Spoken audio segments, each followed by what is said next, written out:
பொதுவாக இங்கே இந்தியாவிலேருந்து துபாய்க்கு போகிறவங்க அங்கே வந்து கோல்டு வாங்குறதுக்கு விரும்புவாங்க.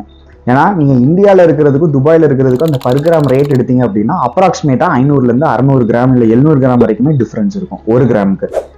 அப்போ வந்து உங்ககிட்ட இருக்கக்கூடிய காமனான கேள்வி என்னதுன்னா, நான் துபாயில இருந்து எவ்வளோ கோல்டு என்னால் கொண்டு வர முடியும் அப்படின்னு டவுட் இருக்கலாம்.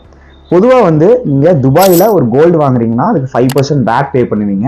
இந்த வேட்டை வந்து நீங்கள் திருப்பி இந்தியாவுக்கு வரதுக்கு முன்னாடி அங்கே இருக்கிற ஏர்போர்ட்டில் நீங்கள் அந்த பில்லையும் ஆர்னமெண்ட்டே காமிச்சிங்கன்னா அந்த 5% வேட்டை உங்களுக்கு ரீஃபண்ட் பண்ணிடுவாங்க.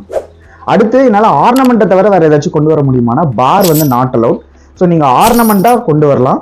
ஒரு மேல் மெம்பர் வந்து இந்தியாவுக்கு 20 கிராம்ஸ் வரைக்கும், ஒரு ஃபீமேல் மெம்பர் 40 கிராம்ஸ் வரைக்கும் வந்து நீங்கள் கோல்டு கொண்டு வர முடியும்.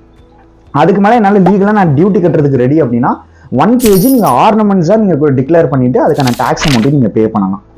ஸோ இதுதான் வந்து இங்கே இந்தியாவில் இருக்கக்கூடிய கஸ்டம்ஸ் அத்தாரிட்டி ஃபிக்ஸ் பண்ணியிருக்கிற லிமிட். இது போல ரெகுலர் அப்டேட்ஸ்க்கு டாக்ஸ் வித் சூர்யாவோட சப்ஸ்கிரைப்டாக இருங்க.